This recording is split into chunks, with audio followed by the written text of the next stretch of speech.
Christina is coming from Dracula's land, Romania, and she believes that making big decisions in life can either get us in trouble or they can take us to the next level. She will speak about how she made her latest big decision and where that took her. How to make a big decision. Christina Stefan.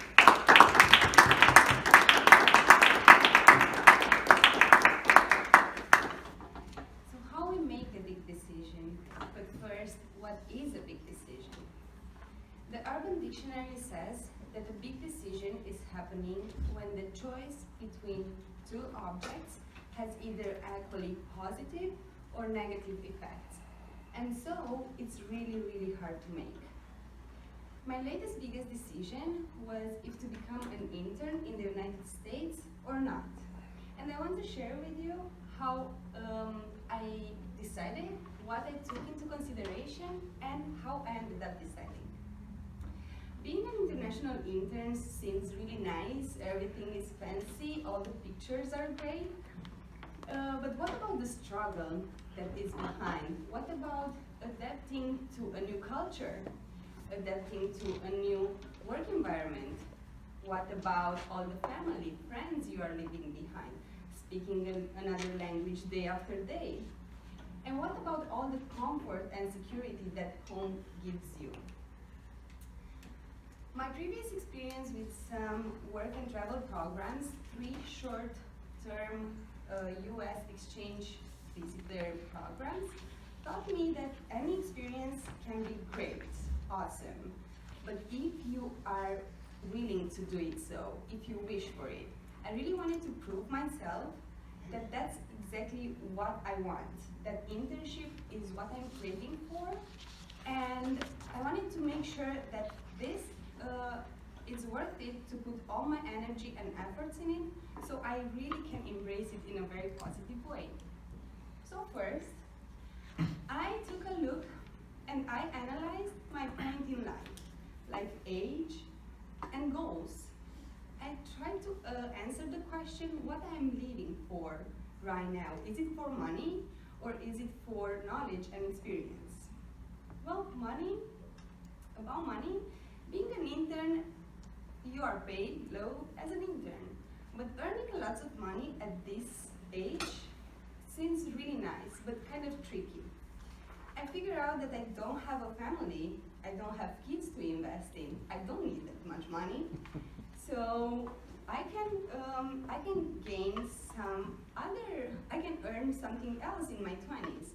I can gain experience, I can gain knowledge, which will bring me more money maybe in the future and in an easier way, right?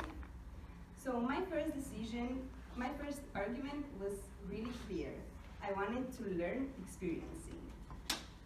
Second, I took a look at the people around me. My mom, my grandma, my 10 years old friendship I left back home. My coworkers at that time. And I tried to answer the question, can I live without these people, not seeing them every day? Well, with this beautiful thing we have today called internet, that's possible. And I figured out that this just will play as a filter. The ones that love me should be supportive and should stick with me the whole way. And it worked. I'm really happy to have today so many friends that I am talking with day after day and having deep conversation with my Romanians. Of course, I can say there are no sad days when maybe some minutes of FaceTime or sleep not enough, or maybe you better take a hug or a warm hand on your shoulder.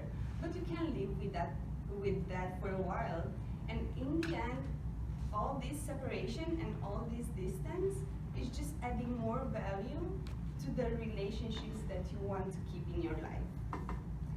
The third point I was analyzing was my professional career. I already started back home. Because the reality is, when you are moving to a new country, you kind of lose your professional connections. Doesn't really matter how much time and effort you invested in and proving yourself, you kind of need to start that over again. And okay, degrees are fine. Some people are looking at that, some people don't. And you are coming here like a newborn. I was really scared when I figured that out. But thinking about all the opportunities that may arise, all the new people I can meet, all the places I can visit, really helped me to make my decision and to get here. In the end, I would say it is very important to give time for making a big decision, at least few months. For me, the time was 6 months. I needed 6 months to make my big decision. If you don't have time and you have an offer on your plate, just try to look back at your behavior in the last months and try to find your arguments there. Try to see your behavior there. In this specific case with the intern, I'll say this. Don't try to be an intern if you see that you're going to work day after day just to fill up your bank account. Second, don't try to run so far away after the first fight with a family member or after a very good friend disappointed you. And third, don't take such a big risk if you see that everything you need to function properly day after day is security. Some very nice Facebook pictures or some stories you make up in your mind for a week or two will not make you stand up in the hard times telling yourself, well, you chose this. Now you figure out the way to make it work. We are all responsible for how amazing a very big choice can become. Mrs.